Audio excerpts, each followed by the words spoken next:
Why was she the only woman standing on that firing range, 23 years old, perfectly pressed uniform, eyes that tracked everything? She stood there among the elite, among the Rangers, among men who had stared down death in Fallujah and Kandahar, and they didn't even see her. Not really. Not yet. The Georgia sun hammered down on Fort Marshall like it was angry at the earth itself. 103 degrees. The kind of heat that makes asphalt shimmer and distant trees dance like ghosts. On the advanced marksmanship range, 6 Army Rangers lined up behind their rifles. Barrett M82A1s, 50 caliber beasts that could punch through engine blocks at 1,000 yards. These weren't weekend warriors. These were Fort Marshall's finest. Multiple combat deployments, chests full of medals. The quiet confidence of men who had survived what others couldn't. 2,000 meters. The range officer's voice cut through the silence like a blade. The target stood against brown Georgia hills, barely visible to the naked eye. Man-sized, unforgiving. At this distance, in this heat, hitting it wasn't just difficult. The veterans watching considered it nearly impossible. Major Richard Colton stood with his arms crossed, jaw set in a hard line that could cut glass. 45 years old, 2 tours in Iraq, 3 in Afghanistan. A reputation for standards so uncompromising they bordered on cruelty. This demonstration was supposed to showcase elite marksmanship to the Army Chief of Staff and a collection of Pentagon brass.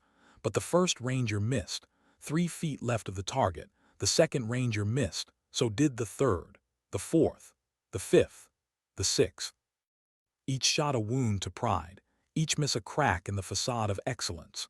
Kara Westfield stood in the small observation area reserved for cadets, the youngest person present, the only woman. She tracked each shooter's performance with eyes that absorbed everything. The way wind shifted unpredictably, the heat mirage distorting the air, the subtle environmental cues invisible to most. "They're not accounting for the heat mirage effect," she whispered, more to herself than anyone. "See how it distorts the target? That's at least a 12-inch deflection they're missing." The cadet beside her glanced over with a raised eyebrow. "These are Ranger Battalion's best shots, Westfield. I'm pretty sure they know what they're doing." She offered no response. Her attention remained locked on patterns others couldn't see. After the 8th shooter missed, Major Colton's patience evaporated like water on that scorching Georgia clay. He paced behind the firing line, his eyes occasionally drifting toward the VIP section where General Miller sat stone-faced. Then Colton's gaze fell on Kara. A dismissive smirk crossed his face as he strode toward her with the deliberate pace of a man about to make an example of someone. "Enjoying the show, Cadet Westfield?" he asked, loud enough for nearby shooters to hear. "Learning valuable lessons in how challenging real-world precision can be," Kara snapped to rigid attention. "Yes, sir. Very educational, sir." "I'm sure it is," Colton replied, sarcasm edging his tone like a blade. "This isn't basic marksmanship qualification, cadet. This is the difference between textbook theory and battlefield reality." Her eyes never left the distant target as she spoke. "Permission to attempt the shot, sir." The range fell silent. The kind of silence that precedes earthquakes. Every head turned toward her. Colton stared at her as if she'd suggested surrendering to an enemy force. His laugh came short and cutting, quickly echoed by several of the elite marksmen nearby. "This isn't Cadet Day at the county fair, Westfield. This is a demonstration for professionals, for men who have actually pulled triggers in combat." From the VIP section, an older officer rose to his feet. Colonel James Kirkland, silver-haired and commanding. Even at 67, he fixed Colton with a measured stare that carried the weight of 4 decades in uniform. "Let her try, Major," Kirkland said, his voice carrying the quiet authority of a man who had earned every word he spoke. "Your professionals haven't exactly impressed us today." Colton's jaw tightened visibly. For a moment the power struggle hung in the air like humidity before a storm. Then he nodded once, sharp and final. "Fine. 1 shot, cadet. 1 shot only, make it count." Kara approached the firing position with methodical calm. The Barrett M82A1 lay before her, massive, intimidating, over 30 pounds of precision-engineered steel and polymer. She had never fired one outside of simulation, but she had studied its ballistics extensively. As she settled behind the weapon, memories surfaced unbidden, her grandfather's patient voice guiding her through fundamentals on their Montana property, his weathered hands adjusting her grip on her first rifle at age 12, the way he seemed to read the wind like others read books. "Breathing is everything, Kara," his voice echoed in her memory. "The rifle is just metal. You are the weapon." She pressed her cheek against the stock. Her world narrowed to the scope's circle, 2,000 meters of shimmering heat and impossible distance. The target appeared as a blur through layers of distorted air. Most shooters would compensate for wind and bullet drop. They would calculate elevation and lead time. They would make educated guesses based on training and experience. But Kara saw something different. She saw patterns. The way heat rose in waves revealed wind corridors invisible to normal perception. A slight shimmer at specific angles indicated temperature gradients that would push the bullet unpredictably. The dust particles dancing in the distance told her wind speed was changing every 3 seconds. She closed her eyes, breathed, felt her heartbeat slow, felt the rifle become an extension of her body, felt something else, something she'd never told anyone about, something that had been growing stronger since childhood. When she opened her eyes, the world came into focus with crystalline clarity. Every environmental factor mapped in her mind like coordinates on a grid. Wind shifting from 6 knots to 8. Temperature creating a 12.3-inch deflection at this range. Earth's rotation affecting the bullet's trajectory. Mirage effect bending light precisely 14 degrees. She made her adjustments, tiny movements that seemed arbitrary to observers. Her breathing settled into a rhythm that matched some internal metronome only she could hear. The trigger pull was smooth, natural, like breathing. The rifle roared, 4 seconds of silence, 4 seconds where the world held its breath. Then the distant clang of metal on metal echoed across the range. Direct hit, center mass. The silence that followed was different than before. This wasn't the silence of anticipation. This was the silence of disbelief, of minds recalculating what was possible, of egos crumbling like sandcastles against the tide. Kara stepped back from the rifle and returned to attention. Her face revealed nothing. No pride, no satisfaction, just quiet professionalism. Major Colton stared at the distant target through his binoculars. His expression cycled through shock, confusion, and something darker, something that looked like resentment.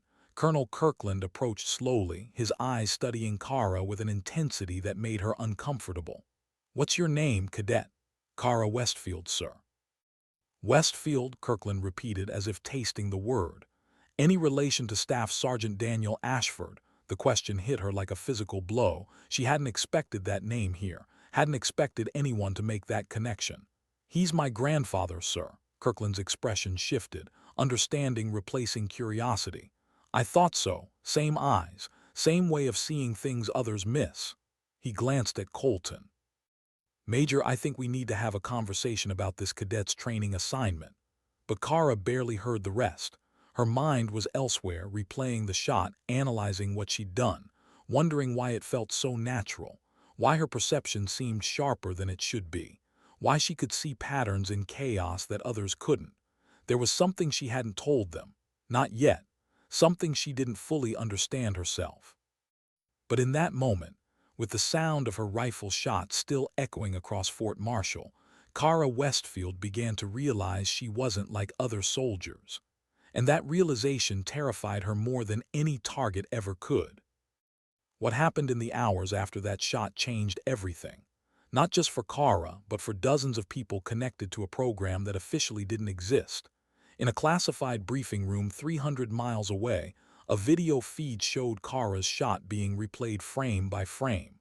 Men in suits studied her stance, her breathing pattern, the microscopic adjustments she made before firing. They studied her like she was a specimen under glass, because to them, she was. Colonel Kirkland pulled Kara aside after the demonstration. They walked to an empty office away from curious ears. "Your grandfather," Kirkland began, his voice low and careful. "Did he ever tell you about Berlin, about February 1978? Kara shook her head. "He doesn't talk much about his service." Kirkland sat heavily in a chair, suddenly looking every one of his 67 years. I was a lieutenant then, 25 years old, leading a platoon on a reconnaissance mission near the Berlin Wall. We got pinned down by Soviet soldiers, 12 hostiles, no escape route, radio silence mandatory because we were operating in a gray zone, technically on neutral ground but close enough to East German territory that one wrong move could start World War III. He paused, lost in memory. Your grandfather was our overwatch, 847 yards away with an M21 sniper rifle. My commander ordered him not to engage, said it would compromise our position, but Daniel Ashford watched through his scope as the Soviet officer gave the signal to execute us. Kara listened, her heart pounding. He fired anyway, Kirkland continued. 4 shots in 9 seconds, 4 Soviet soldiers dropped, the formation shattered, we escaped. All 11 of us lived because one staff sergeant disobeyed a direct order. Kirkland met her eyes. They tried to court-martial him. I testified on his behalf, told them some men could see what others missed, that sometimes orders deserve to be broken. The charges were dropped, but something was documented, filed away. Because your grandfather's abilities, his perception, his judgment, they were beyond normal parameters. Kara felt cold despite the Georgia heat. What are you saying, sir? I'm saying that shot you made today wasn't just skill, cadet, it was something else. Something your grandfather had, something the military has been very interested in for a very long time. He pulled out a folder. Classified stamps covered every page. Project Longshot. Started in 1979, 1 year after Berlin. The military wanted to understand what made certain soldiers capable of seemingly impossible feats. They thought it was trainable. They were wrong. Kara's hands trembled as she took the folder. Inside were medical records, genetic markers, brain scans, and photos. Dozens of soldiers over decades. Some she recognized from news stories. Heroes who died in suspicious training accidents. Suicides that family members never believed. Disappearances explained away as desertions. They tried to enhance it, Kirkland said quietly. Tried to create artificially what people like your grandfather had naturally. 13 people died in the first phase, more in subsequent trials. The program was officially shut down in 2003, but unofficially, he shook his head. What you did today just put a spotlight on yourself that you can't turn off.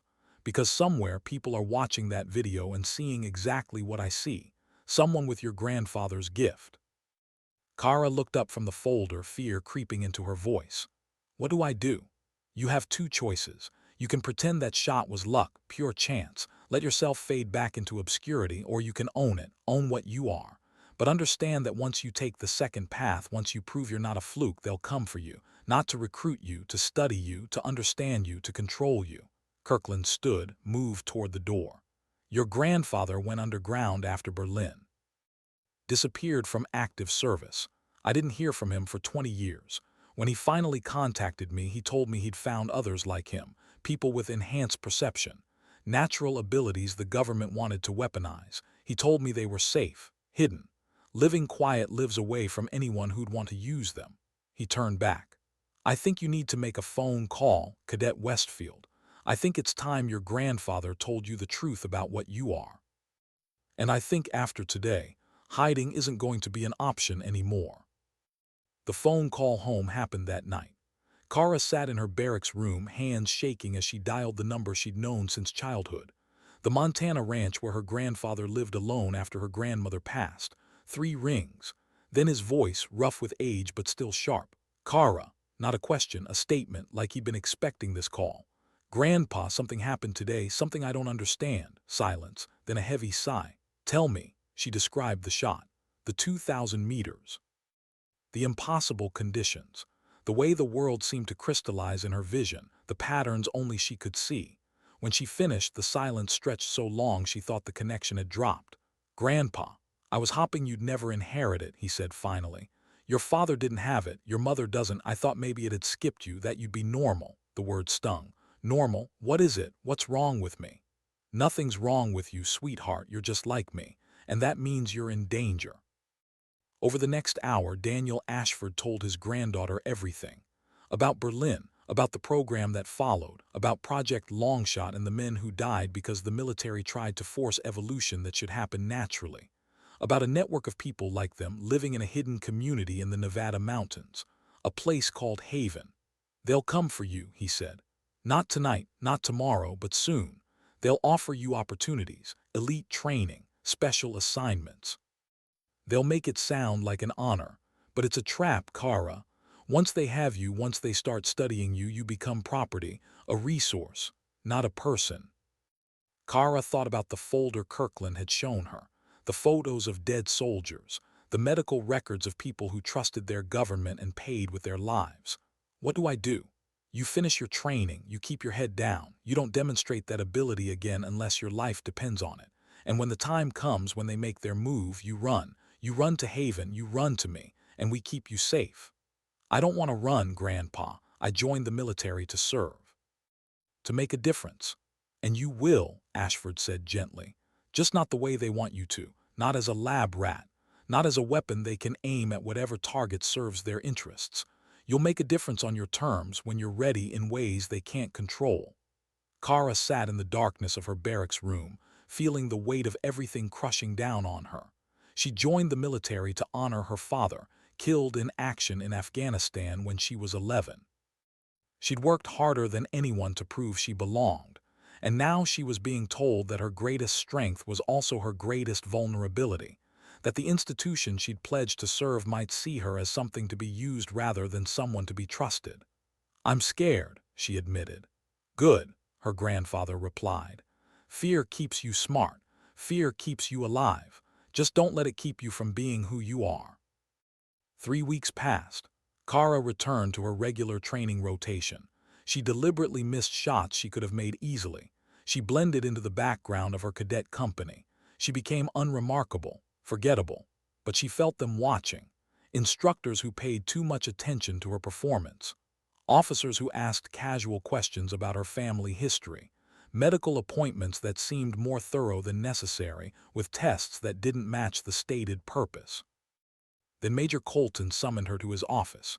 She stood at attention, staring at the wall behind his desk covered in commendations and photos from deployment.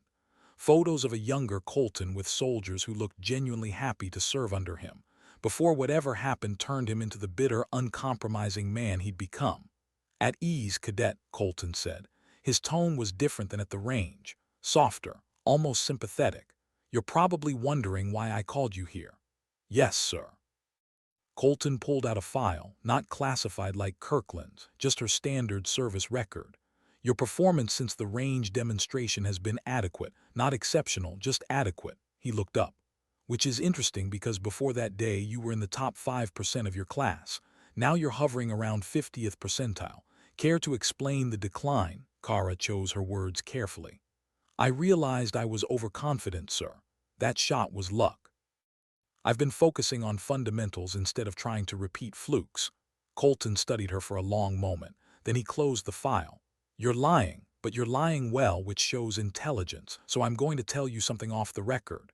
He leaned back in his chair. My father was part of Project Longshot, Phase 2, 1987. They told him he'd been selected for elite training, told him he had natural abilities they wanted to enhance, told him he'd be saving lives by participating in their research. Kara's blood went cold. Colton continued, his voice hollow. 6 months later, he had a seizure during a training exercise, brain hemorrhage. The official report said it was an undiagnosed aneurysm, genetic bad luck. But I saw the medical records before they were classified. I saw what they did to him, the drugs they gave him, the procedures they ran. They killed him, Westfield, and they called it science. He met her eyes. I became who I am because I believed if I could be perfect enough, demanding enough, if I could hold everyone to impossible standards, maybe I could prevent anyone else from going through what my father did. But I was wrong. The standards don't matter when the system itself is broken. Colton stood, walked to the window. That day on the range, when you made that shot, I saw my father. I saw what he could have been if they'd left him alone. And it made me angry because I couldn't save him. But maybe I can save you. He turned back. They're coming for you probably within the month. You'll get orders for a specialized training program, invitations to elite schools, offers that seem too good to refuse. Don't take them, don't trust them, and don't ever demonstrate that ability again, no matter how much they push. Why are you telling me this, sir? Because my father trusted the system and it killed him. Because you remind me of what he could have been. And because someone should have warned him, but they didn't. Colton walked to his desk, wrote something on a piece of paper. If you need help if they start to close in, call this number. It's someone who understands, someone who can get you somewhere safe. Kara took the paper. A phone number with a Nevada area code. She didn't need to ask whose number it was. Thank you, sir. Colton nodded. Dismissed Cadet and Westfield, that shot you made. It was the most beautiful thing I've seen in 20 years of service. Don't let them take that from you. Did her grandfather know the orders were coming before they even arrived? Kara stood in the administrative office, staring at the envelope in her hands. Official letterhead, Department of Defense seal. Inside, an invitation to a specialized training program at Fort Bragg. Elite reconnaissance and marksmanship development, starting in 6 weeks. It was everything she should have wanted. Every cadet dreamed of assignments like this. But her hands shook as she read the details. Medical screening required. Psychological evaluation, genetic testing for optimal training response. That last phrase made her stomach turn. She called her grandfather that night from a payphone off base, paranoid maybe, but her barracks phone suddenly felt like it had ears. They sent the orders, she said when he picked up. Fort Bragg specialized training. How long until you report? 6 weeks. Then you have 6 weeks to disappear. Tell me everything about the orders, every detail. She read him the letter. Heard him writing things down, making notes. When she finished, his voice was grim. The medical screening, that's where they'll do it. That's where they'll take samples, run tests, build a genetic profile. Once they have that, you're in their system forever, tracked, cataloged, property. What if I refuse the assignment? You can't refuse without raising flags. No, you need to report. You need to go through the initial processing. But then something needs to happen. An accident, a family emergency. Something that pulls you away before the screening. You're asking me to desert. Ashford was quiet for a moment. I'm asking you to survive. There's a difference. Your father served honorably and died honorably. Your mother sacrificed years to raise you alone. You wanted to serve to honor them, but this isn't service, Kara. This is exploitation. Your father would understand. Your mother would want you safe. Kara thought about the photos in Kirkland's folder. The dead soldiers who thought they were serving their country. How do I do it? You come to Haven. You meet others like us. You learn what you really are. And then when you're ready, when you understand your abilities and how to protect yourself, then you decide how to serve, on your terms. They'll come looking for me. Let them look. Haven has been hidden for 30 years. It'll stay hidden 30 more. Kara stood in that payphone booth, the Montana night cold seeping through the glass. She thought about everything she'd worked for, her father's memory, her mother's sacrifices, the oath she'd taken, the uniform she wore. But she also thought about Colton's father, about the 13 dead from Project Longshot, about becoming a lab rat in a government experiment disguised as an honor. Tell me where to go, she said. Tell me how to find Haven. Her grandfather's relief was audible. There's a bus station in Great Falls, 2 days from now, midnight. There'll be a man waiting. Gray hair, scar on his left cheek, wearing a Montana state jacket. His name is Griffin. He'll say, long way from Georgia. You'll respond, Montana's always been home. He'll take you from there. What about Mom? She'll worry. I'll talk to her. She won't like it, but she'll understand. She lost your father to this system. She won't lose you too. The next 48 hours were the longest of Kara's life. She went through the motions of training, packed her gear, wrote letters she'd never send. On the final night, she slipped out of the barracks at 200 hours, left her uniform folded perfectly on her bunk, left her ID and dog tags on top, left everything that said Cadet Kara Westfield behind. She wore civilian clothes, carried a small backpack with essentials, and walked off Fort Marshall like she was just another civilian heading home after visiting someone. The bus station in Great Falls was exactly as her grandfather described. Cold, empty, the smell of diesel and old coffee. She waited by the vending machines, hood pulled up, trying to look like just another traveler. At 5 hours, a man approached, gray hair, scar on his left cheek, Montana state jacket, Long way from Georgia, he said. Kara's throat was dry. Montana's always been home. Griffin nodded once. Follow me, don't speak until we're clear of the city. They walked to a pickup truck, drove in silence for 30 minutes. Only when they were on a dark highway heading into the mountains did Griffin finally speak. Your grandfather told me what happened, the shot, the attention, you made the right call leaving. It doesn't feel right, it feels like running. Running is what keeps you alive long enough to fight another day. You'll learn that at Haven. What is Haven exactly? Griffin smiled for the first time. It's what happens when people like us decide we're done being experiments. Your grandfather started it in 1981, just him and 3 others at first. Now there are 57 of us. Engineers, doctors, teachers, former military, even a couple scientists who got out before they could be used. All of us have some degree of enhanced perception. All of us chose freedom over being government property. How do you survive? How do you stay hidden?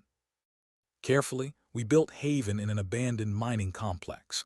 The military wrote the location off decades ago. Contaminated, unstable, not worth the resources, but your grandfather knew better. He spent 10 years making it habitable. Solar power, water reclamation, hydroponics. We're completely self-sufficient. No paper trail, no digital footprint, just people living quiet lives in a place the world forgot.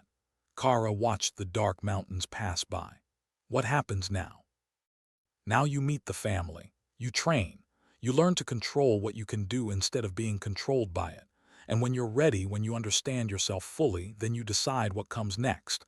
Maybe you find a way to serve that doesn't make you a prisoner. Maybe you help others like you escape. Maybe you do something we haven't thought of yet. Griffin glanced at her. Your grandfather talks about you constantly, says you have more of the gift than he ever did. Says you could be something special if you don't let them break you first. I don't want to be special, I just want to be useful.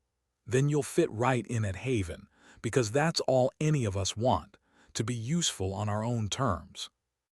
What does it feel like to find the family you never knew you had? Haven appeared in the pre-dawn darkness like something from a dream, or maybe a memory of the future. The entrance was hidden inside what looked like a collapsed mine shaft, but Griffin knew the path, knew which rocks to move, which passages were safe, which tunnels led deeper into the mountain's heart.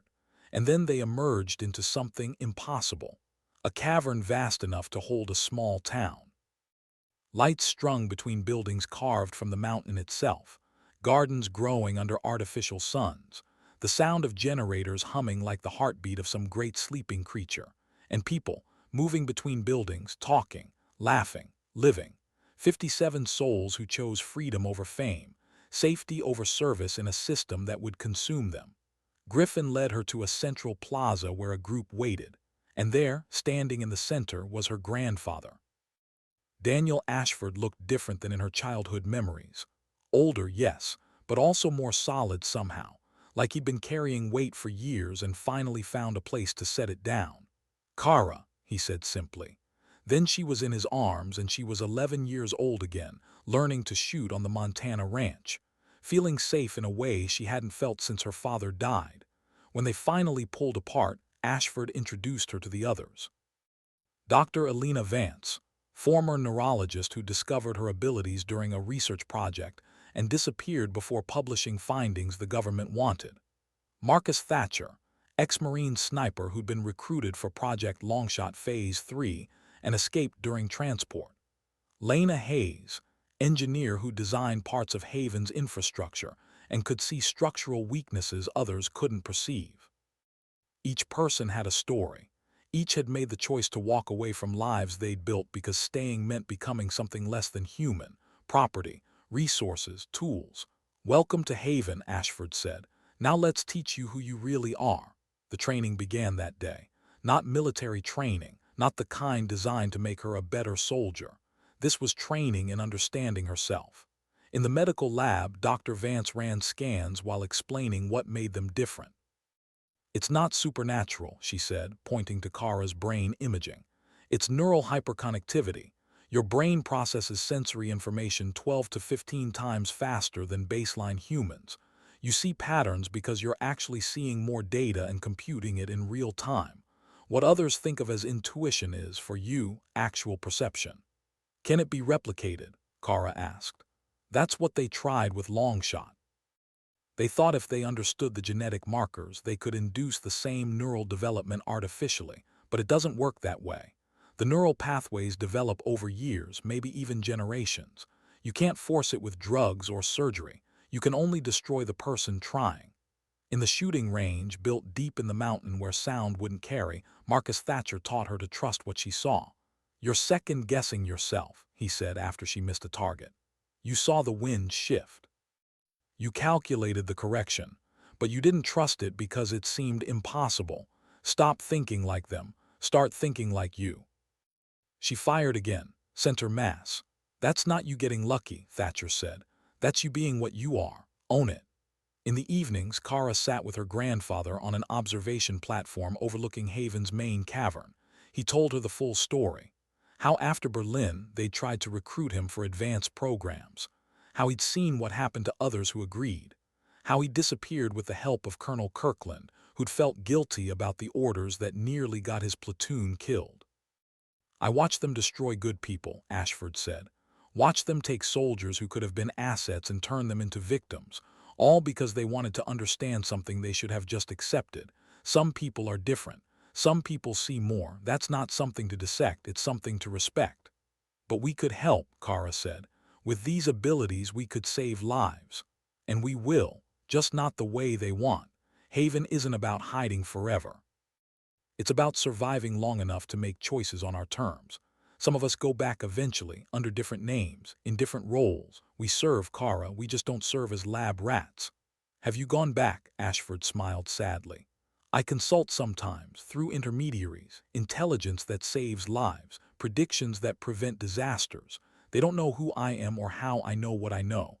They just know the information is good. That's how you serve when you can't trust the system. You help the people despite the system." Weeks became months. Kara learned to control her perception instead of being overwhelmed by it. Learned to filter the constant stream of data her brain processed. Learned to look normal when necessary and extraordinary when it mattered. She learned about the network. The Falcons, they called themselves. People like them scattered across the country, living quiet lives, staying connected through encrypted channels, helping each other, warning each other when government programs started sniffing around, creating a safety net for those who chose to exist outside the system that wanted to own them. She also learned about the cost, about Marcus Thatcher's best friend who didn't escape the transport, about Dr. Vance's research partner who published their findings and disappeared 3 days later, about families torn apart when loved ones chose freedom over captivity, about the loneliness of living a hidden life. But she also learned about hope. About the 12-year-old girl they'd extracted from a military family whose parents noticed her developing abilities and sought help. About the former pilot who'd faked his death to escape a program that wanted to study his reaction times. About building a community that chose to define themselves rather than letting others define them. In her 4th month at Haven, Kara asked her grandfather the question that had been burning in her mind. "What was my father like? Really like? Not the stories, the truth." Ashford was quiet for a long time. "Your father was brave, truly brave, not the kind of brave that runs toward danger without thinking, the kind that's afraid but does what needs to be done anyway. He didn't have our abilities. He was just a man who believed in serving his country. Do you think he'd understand why I left? I think he'd understand that the country he served and the system that runs it aren't always the same thing. He'd want you safe, he'd want you free, and he'd be proud that you were smart enough to recognize the difference between service and slavery."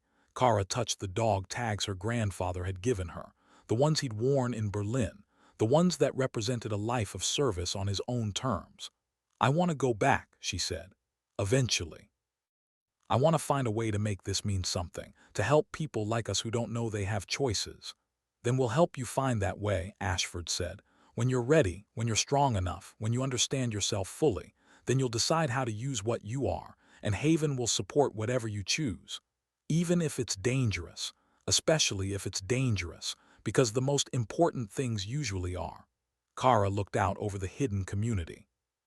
57 people living free in a world that would cage them if given the chance. 57 stories of people who said no to being owned. 57 examples of what courage really looked like. She thought about the shot at Fort Marshall, the moment that changed everything, the trigger she'd pulled that set all this in motion, and she realized something profound. That shot wasn't the end of her service. It was the beginning, not service to a system that would use her. Service to people like her who deserved the same chance at freedom. Sometimes dignity doesn't speak, she said quietly. It simply acts. How do you return to a world that wants to own you? 6 months after arriving at Haven, Kara stood in the communications room with her grandfather and the council. On the screen, encrypted news feeds showed something troubling. Another program, newer, more sophisticated, using everything learned from Project Longshot's failures. They were calling it Falcon Protocol. The irony wasn't lost on anyone. They're getting smarter, Dr. Vance said, scrolling through intercepted documents. Instead of trying to enhance abilities, they're tracking genetic markers in active military personnel, identifying candidates before they even know what they have, then channeling them into research programs disguised as elite training. How many have they identified? Ashford asked. 17 confirmed, probably more we don't know about. Marcus Thatcher leaned forward. We need to warn them, get them out before they're processed. We can't extract 17 people without drawing massive attention, another council member said. 1 or 2 maybe, but 17, that's an operation that exposes us. Kara had been quiet, thinking. Now she spoke. What if we don't extract them? What if we infiltrate? Everyone turned to look at her. Explain, Ashford said. They're looking for people with enhanced perception. They want to study us, understand us, maybe even learn to identify us better. What if we give them what they want? Someone who walks involuntarily, someone who can observe their methods from inside, someone who can warn the others and gather intel on how they're operating. Talking about going back, Dr. Vance said, after everything we've taught you about staying hidden. I'm talking about using what I am to protect others like me. Isn't that what this is supposed to be about? The debate lasted hours. Some argued it was too dangerous. Others said it was exactly the kind of action Haven needed to take, that hiding protected them but did nothing for future generations born with their gifts. Finally, Ashford spoke. It's her choice. That's what we're about here. Choice. Kara wants to do this, we support her, but we do it smart. We build a cover, we create extraction protocols, and we make sure she's never truly alone. What's the plan? Kara asked. You were declared AWOL 6 months ago. Your military record is flagged, but that could actually work in our favor. You'll surface. Turn yourself in. Claim you had a breakdown after the pressure of that shot, that you've been receiving treatment and want to return to service. They'll see you as compromised. Vulnerable, exactly the kind of person they want in their program. And once I'm in, you observe, you document, you identify the others they've tagged, and when the time is right, you provide them a choice. Stay and be studied or come with you to somewhere safe. Some will choose to stay, that's their right, but some will want what you have, freedom. Kara thought about it, about walking back into the system that wanted to dissect what made her special. About facing court-martial, psychiatric evaluation, the whole machinery of military justice that she'd fled. But she also thought about 17 people who didn't know they were targets, about future generations who'd develop these abilities and need to know they had options, about her father who'd served because he believed in protecting others. When do we start? 3 weeks later, Kara Westfield walked into Fort Marshall's main gate and surrendered herself to the MPs on duty. I'm Cadet Kara Westfield, she said. I've been AWOL for 6 months. I'm turning myself in. The system processed her exactly as predicted. Court-martial proceedings, psychiatric evaluation, medical screening, but something else happened too. During her psych eval, she mentioned the pressure after the shot, the expectations, the feeling that everyone wanted something from her she couldn't give. The psychiatrist's eyes had sharpened at that. After the session, she noticed her file being copied, being sent somewhere beyond normal channels. 2 days later, she received a visitor. A man in civilian clothes with military bearing and eyes that assessed her like a specimen. Miss Westfield, I'm Dr. Marcus Chen. I work with a specialized program that helps military personnel dealing with unique stressors. I've reviewed your case, and I believe we might be able to help each other. What kind of program? The kind that understands certain individuals have capabilities beyond normal parameters. The kind that wants to help you understand what you can do, rather than being afraid of it. There it was, the hook, the same line they'd used on Colton's father, on the 13 who died, on countless others. Kara made her face hopeful, vulnerable. I just want to serve, I want to make my father proud, but after that shot everyone expects me to be something I'm not. What if I told you that you already are that something, that you're not broken or unusual but actually exceptional? Would you be interested in learning more? Yes, Kara said. Yes, I would. Dr. Chen smiled. Excellent, we'll begin your transfer to Fort Bragg next week. Welcome to Falcon Protocol. As he left, Kara sat alone in the interview room. In her pocket, hidden carefully, was a small device, transmitting to Haven, recording everything. Her grandfather would hear this conversation. The council would analyze it, and 17 people who didn't know they were targets would receive warnings through channels the government couldn't trace. Kara Westfield was going back into the machine. But this time she wasn't going as a victim. She was going as someone who understood what she was, someone who'd made her choice, someone who knew that sometimes the right way to fight wasn't from outside the system. Sometimes you had to go into the darkness to lead others out. Her father had served by fighting enemies. She would serve by protecting those the system saw as assets to be exploited. Different missions, same commitment. As the MPs escorted her back to holding, Kara thought about that shot 6 months ago, the one that started everything. Everyone thought it was the high point of her military career, but they were wrong. That shot was just the beginning. The real mission was starting now, and this time she wasn't pulling the trigger alone. Why does betrayal hurt more when it comes from people you trust? Fort Bragg's Falcon Protocol facility looked nothing like a research center. No ominous government buildings, no obvious security, just a series of administrative buildings on a corner of the base that most soldiers walked past without noticing. Kara had been there for 3 weeks. The processing was slow, careful. They weren't rushing. They were building trust, making her comfortable. Dr. Chen introduced her to the team. Medical staff, training specialists, other participants in the program. That's what they called them, participants, not subjects, not guinea pigs. The language was designed to make it feel voluntary, collaborative, like they were all on the same side. There were 5 others in her intake group. James Rodriguez, 24, Marine Scout sniper with reaction times 3 standard deviations above normal, could acquire and engage targets faster than should be possible. Sarah Kim, 26, Army intelligence specialist with pattern recognition abilities that caught things other analysts missed. Marcus Freeman, 22, Air Force pilot whose spatial awareness made him capable of maneuvers that should have caused spatial disorientation. Alina Torres, 25, Navy SEAL who could navigate complex terrain in 0 visibility using some kind of enhanced proprioception. And David Walsh, 23, Army Ranger whose tactical decision-making under pressure was unnaturally accurate. Each one had been identified, flagged, recruited.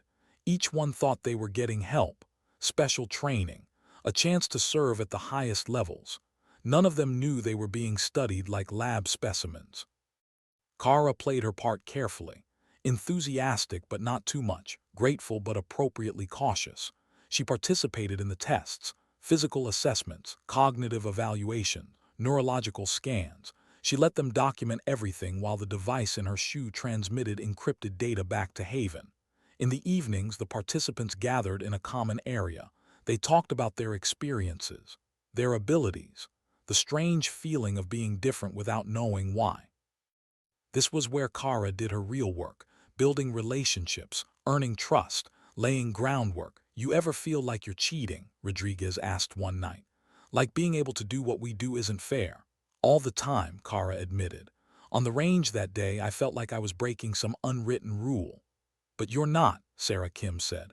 You're just using what you have, like someone born with perfect pitch or photographic memory. The difference is, Marcus Freeman added quietly, people with perfect pitch don't get recruited into special programs. They don't get medical tests every other day. They don't have doctors watching them like they're trying to figure out how we work so they can build more of us. The room went silent. Freeman had voiced what they were all starting to feel but hadn't articulated. That something about this program felt wrong. Kara saw her opening. Has anyone else noticed the questions they ask aren't really about helping us perform better? They're about how we develop these abilities. Family history, childhood experiences, when we first notice being different. Alina Torres nodded slowly. I thought I was being paranoid, but yeah, it's like they care less about what we can do and more about why we can do it. What if, Kara said carefully, this isn't about elite training, what if it's about something else? David Walsh, who'd been quiet until now, spoke up. You mean research? You're saying they're studying us. I'm saying maybe we should ask more questions. Maybe we should look at what they're not telling us. That's paranoid thinking, Rodriguez said. But his voice lacked conviction. The seed was planted. Over the following days, Kara watched it grow. The participants started paying attention to details they'd ignored. The way staff avoided certain questions, the medical tests that went beyond what training would require, the occasional mentions of previous cohorts that no one could get information about. Meanwhile, Kara used her hidden device to record everything. Staff conversations overheard through enhanced perception.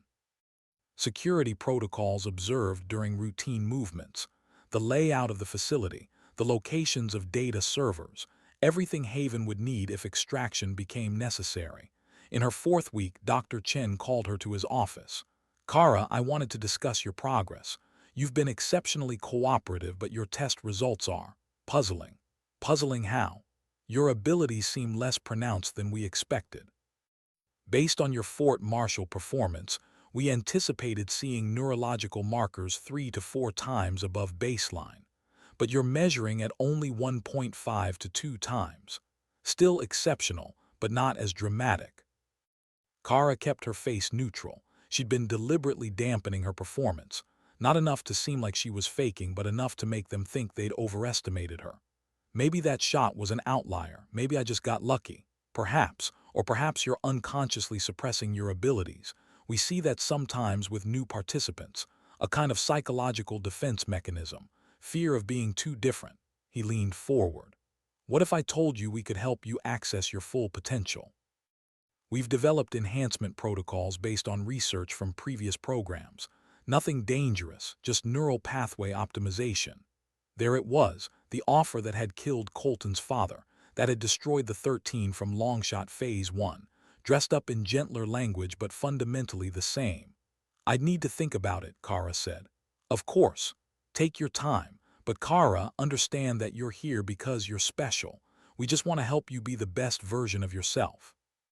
After the meeting, Kara went straight to the common area where the others had gathered. They looked up as she entered, and she could see they'd been talking about something serious.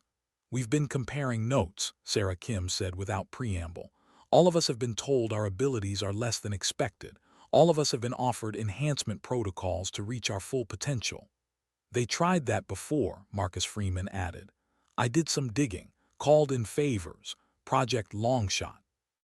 1979 to 2003, officially shut down after multiple participant deaths, but the program director from Longshot, he's consulting for Falcon Protocol. The room went cold. Alina Torres spoke up. So what do? We're active military. We can't just leave, and if we refuse the enhancements, they'll wonder why. What if there was another option? Kara said quietly. What if there was a place where people like us could go, where we could live without being studied, where we could choose how to use our abilities instead of having that choice made for us? You're talking about desertion, Rodriguez said. I'm talking about survival. About not becoming statistics in another failed enhancement program, about having a choice. What place? Walsh asked. Do you know somewhere? Kara made her decision. These 5 people deserve the truth. My grandfather runs a community in Nevada, hidden, safe. 57 people with abilities like ours. All of them walked away from programs that wanted to use them, all of them living free. And how would we get there? Kim asked. Because I'm guessing Fort Bragg's security isn't going to just let us walk out. There's a network, people who help others like us disappear. It takes planning, timing, but it's possible. The 5 of them looked at each other, a silent conversation happening in glances and subtle expressions. Finally, Freeman spoke. When? Not yet. We need to gather more intelligence first, document what they're doing, build evidence that can protect others, but soon, before they push the enhancement protocols too hard. Rodriguez stood up, paced. This is insane. We're talking about throwing away our careers, our lives, everything we worked for. Or we're talking about keeping our lives, Torres countered. Because that's what's at stake here. They don't see us as soldiers, they see us as resources, and resources get used up. Walsh nodded slowly. I'm in, whatever you need. One by one, the others agreed. Even Rodriguez, though he looked like he was agreeing to his own execution. For the next 2 weeks, the group worked in careful coordination. Kara taught them how to observe without being obvious, how to use their enhanced perception to gather intelligence, how to communicate without being overheard. They documented everything: staff identities, security rotations, data storage locations, medical protocols, the names of 17 other candidates being tracked across multiple military bases. They also discovered something worse. Falcon Protocol wasn't just studying them. It was preparing to expand. Plans for 12 new facilities, funding for hundreds of participants, a nationwide program to identify and optimize anyone with enhanced abilities, all using protocols developed from Longshot's failures, all willing to accept a certain percentage of casualties as the cost of progress. We have to stop this, Kim said, looking at the intercepted documents on Kara's hidden device. We can't. Not directly, Kara replied, but we can expose it, get the information to people who can make noise, journalists, congressional oversight committees, create enough scrutiny that they have to shut it down. And how do we do that if we're in hiding? Freeman asked. Haven has connections, people on the outside who help. We get this information to them, they get it to people who matter. But first we have to get out. The extraction plan came together over 48 hours. Griffin would arrive with a transport vehicle during a scheduled supply delivery. The group would slip out during a security rotation gap that occurred every 72 hours. They'd have a 12-minute window, no room for error. The night before the extraction, Dr. Chen called Kara to his office again. This time his expression was different, harder, less friendly psychologist, more military interrogator. Kara, we've noticed some concerning patterns. Your group has been asking unusual questions, accessing areas of the facility beyond your clearance. We've also detected unauthorized electronic signals originating from your quarters. Kara's blood went cold, but she kept her face neutral. I don't know what you mean, sir. Don't insult my intelligence. You've been gathering intelligence. The only question is why and for whom. He pulled out a tablet, showed her surveillance footage, her group in quiet conversations, her looking at areas she shouldn't see, the device in her shoe visible in one thermal image. You're going to tell me everything, Chen said. Who you're working with, what you've transmitted, what your group is planning. And you're going to do it now, or I'll have all 6 of you transferred to a black site where cooperation isn't optional. Kara calculated quickly. The extraction was in 16 hours. If Chen had solid evidence, she'd already be in custody. He was fishing. Hopping, she'd panic and confirm his suspicions. I've been trying to understand this program, she said carefully. All of us have, because it feels less like training and more like preparation for something else, something you're not telling us. Smart girl. Yes, there's more to Falcon Protocol than we've disclosed, but that's need to know, and you don't need to know. What you need to do is stop asking questions and trust the process. Like the 13 people from Project Longshot trusted the process. Chen's eyes narrowed. Where did you hear that name? It's not hard to find if you know where to look. Former program, similar goals, multiple deaths, covered up and classified. Is that what you're preparing us for? Another experiment that might kill us? Project Longshot was a learning experience. We've refined the protocols. The risks are minimal. That to Major Colton's father. Oh wait, you can't, because your refined protocols killed him in 1987. Chen stood abruptly. You're confined to quarters until further notice, all 6 of you. Security will escort you. As MPs led her away, Kara managed to touch her shoe. 3 quick taps, the emergency signal. Haven would know the situation had changed. The extraction was compromised. Her group had 12 hours until they were transferred to wherever Chen planned to take them. 12 hours to escape or accept whatever came next. In her quarters, confined and under guard, Kara sat in darkness and thought about choices. About her father who'd chosen to serve and died for it. About her grandfather who'd chosen to disappear and live to protect others. About Major Colton's father who'd chosen to trust and paid with his life. She'd come back to help 17 people she'd never met. To stop a program that would destroy anyone with abilities like hers. To prove that sometimes the right fight meant going into the darkness. But sitting here, confined and powerless, she wondered if she just walked into a trap she couldn't escape. If her choices had led her exactly where Chen wanted her. If this was how it ended. The door opened. Not an MP, Colonel Kirkland. He looked at her with the same measured stare he'd had at Fort Marshall. Then he sat down across from her. "Your grandfather called in a favor," he said quietly. "The Griffin Network flagged your emergency signal. They reached out to me. I've been monitoring Falcon Protocol for months, trying to find evidence to shut it down. Now you've handed it to me." He pulled out a secure tablet. "Everything you've transmitted, every document, every conversation, it's enough to trigger a congressional investigation. Maybe enough to stop this program before it kills anyone else." "How does that help us now?" Kara asked. "Chen's transferring us in 12 hours. "No, he's not. Because I just received orders from the Pentagon to take custody of all Falcon Protocol participants for independent evaluation. Chen doesn't have the authority to refuse. He can delay maybe 6 hours, but by morning, you're all coming with me." "And then what?" "Then you have choices. Stay in the military under protective observation while the investigation proceeds, or accept medical discharges for psychological reasons that no one will question too closely. Either way, you're not becoming lab rats." Kara felt something release in her chest, relief mixed with exhaustion. The others, Rodriguez, Kim, Freeman, Torres, Walsh, they need to know they have options. "They will. I'll brief each of them personally." Kirkland stood. "Your grandfather was right about you. You're like him, willing to walk into danger to protect others. But Kara, you can't save everyone. Sometimes the best you can do is save those you can reach. What about the 17 others they've identified? With your intelligence, we can warn them. Offer them protection. Some will take it, some won't. That's their choice, just like this is yours." After Kirkland left, Kara sat alone with her thoughts. She'd come back thinking she'd infiltrate and expose. Instead, she'd nearly gotten herself and 5 others turned into experiments. Only luck and her grandfather's network had saved them. But maybe that was the lesson, that you didn't fight these battles alone.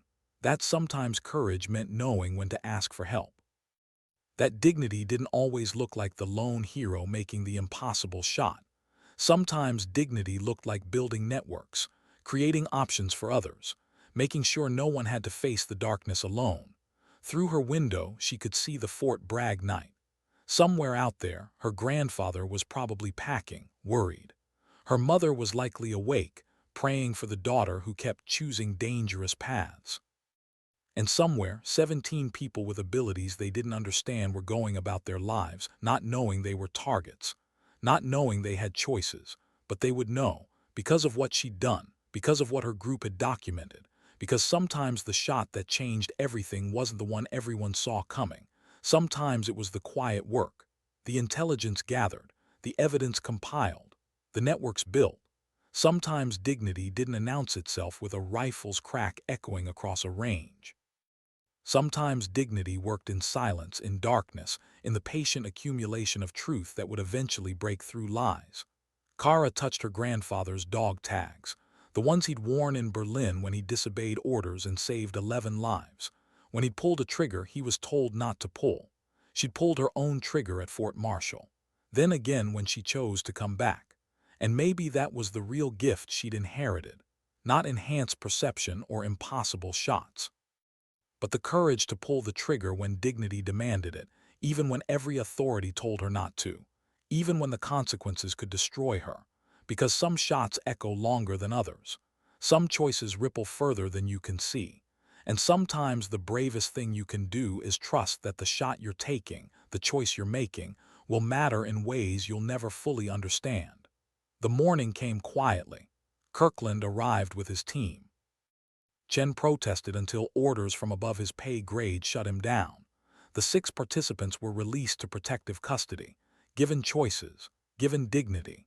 Rodriguez and Walsh took medical discharges. Kim and Freeman accepted transfers to units where their abilities would be acknowledged but not exploited. Torres decided to go to Haven to join the community that had made all this possible. And Kara, she chose something different. She chose to stay in the system, but on her terms. Working with Kirkland to identify others like her, to offer them the choices she'd had, to build something better than programs that saw people as resources. It wasn't the service she'd imagined when she first enlisted, but maybe it was the service that mattered most, protecting not nations or ideals but individuals, people who deserved the freedom to choose their own path. Her father would understand. Her grandfather certainly did. And somewhere in all those choices, in all those small acts of courage, maybe she was finally honoring both of them. Not by being the perfect soldier or the perfect granddaughter, but by being herself, by choosing dignity, by pulling the trigger when it mattered, by understanding that sometimes the most important battles aren't fought with rifles at 2,000 meters, but with quiet courage in the face of systems that want to own you. Sometimes dignity doesn't speak, it simply acts.